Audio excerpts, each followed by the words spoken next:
Shin Ultraman ini film yang rilis di tahun 2022, disutradarai oleh Shinji Higuchi dan ditulis oleh Hideaki Anno. Ceritanya tentang sekelompok tim yang dibentuk untuk menghadapi kemunculan monster, dan tim ini udah berdiri cukup lama hingga suatu saat sebuah sosok yang disebut Ultraman datang.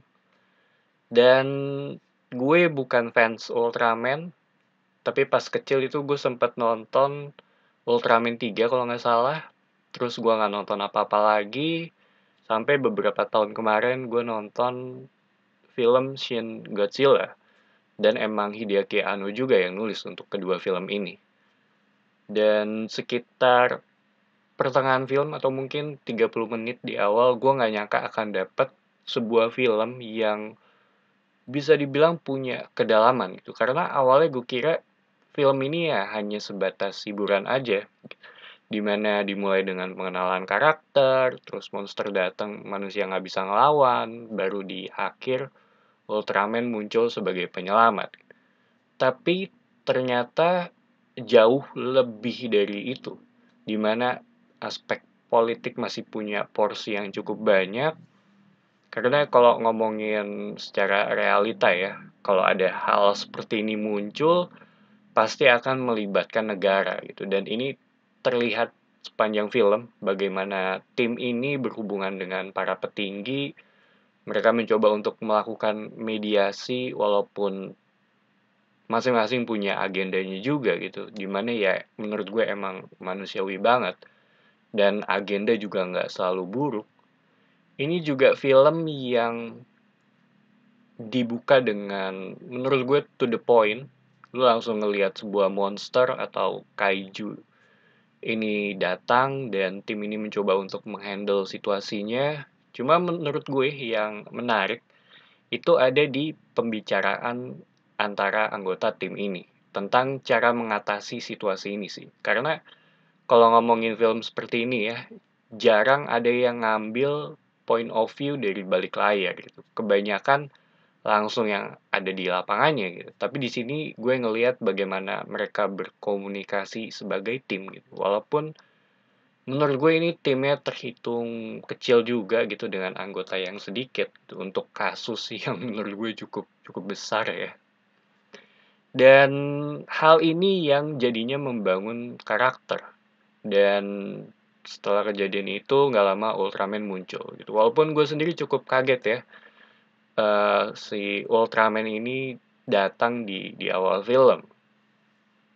Dari situ plotnya mulai berkembang menjadi cukup kompleks hingga membuat gue berpikir bahwa ini kayaknya film tentang humanity, fear of the unknown, karena sebagai manusia gitu kita ngelihat kita memiliki ketakutan atas hal yang nggak kita ketahui. Contohnya adalah kayak kematian, walaupun di luar sana pasti udah banyak banget yang meromantisasi mengenai kematian ya.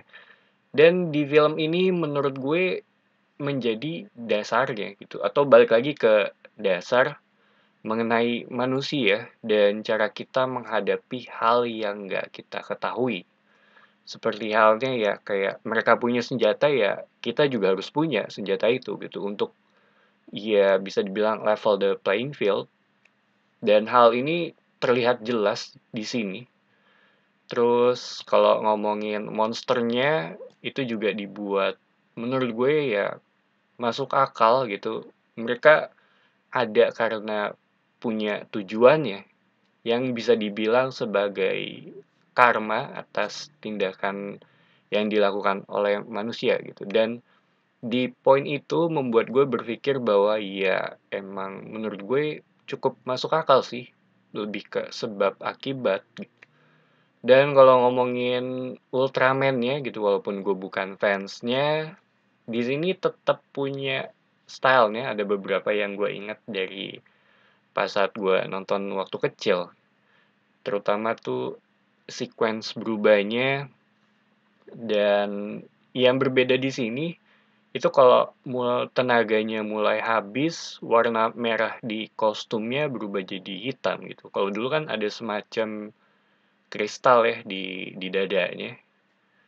Dari sisi monsternya juga kurang lebih sama, cuma kalau yang gue lihat ya dari sejauh ini, kalau ngomongin monster atau film-film seperti ini, kalau di USA cenderung lebih ke alien gitu. Sedangkan kalau di Jepang ada yang berbentuk kaiju.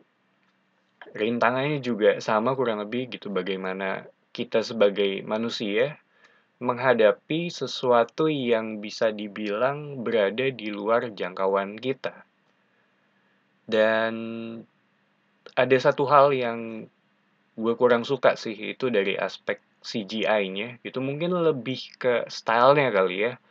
Walaupun kalau ketika Ultraman berhadapan dengan monster, itu kalau dari jarak jauh menurut gue itu cukup cukup mendingan gitu, tapi kalau dari jarak dekat itu yang agak kurang gue suka sih, karena mungkin dari sisi stylenya yang ngebuat gue agak agak sedikit berbeda aja gitu. Karena mungkin selama ini gue terbiasa untuk ngelihat CGI dari Marvel, DC, Star Wars dan lain-lain gitu. Yang yang lebih ngincer sisi realistis ya gitu. Sedangkan di sini mungkin ya menurut gue berbeda aja gitu dari apa yang biasa gue lihat sih. Dan menuju akhir film ada beberapa bagian yang gue kira oke, ini kayaknya udah stop sampai di sini, tapi ternyata masih lanjut, walaupun film ini bisa dibilang ditutup dengan cukup oke kalau menurut gue. So, Shin Ultraman ini film yang gue nggak nyangka punya kedalaman yang seperti ini, dan nggak asal menghibur aja. Gue inget ada beberapa bagian yang menurut gue, "Wah, ini nih keren banget gitu, ketika kemunculan si Ultraman ini, ketika dia menghadapi kaiju ini gitu. Dan gue juga diajak untuk ngelihat dari sisi kondisi manusia ketika menghadapi sebuah monster ini atau kaiju ini. Pace-nya juga buat gue terhitung cepat gitu. Selalu ada progress di tiap scene-nya, walaupun ketika dari sisi pace-nya agak sedikit melambat, akan ngambil fokus ke dialog untuk mencari solusi mengenai masalah yang ada di saat itu.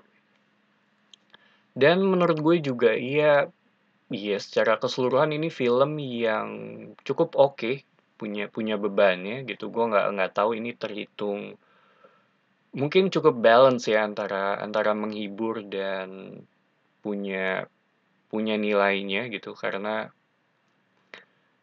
ya yang jatuhnya setelah gue selesai nonton ya ada beberapa pesan yang oke, gue ngelihat bagaimana mereka mencoba untuk menyampaikan hal ini.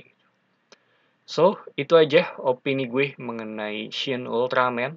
Thank you for watching. It's me Patrick signing off.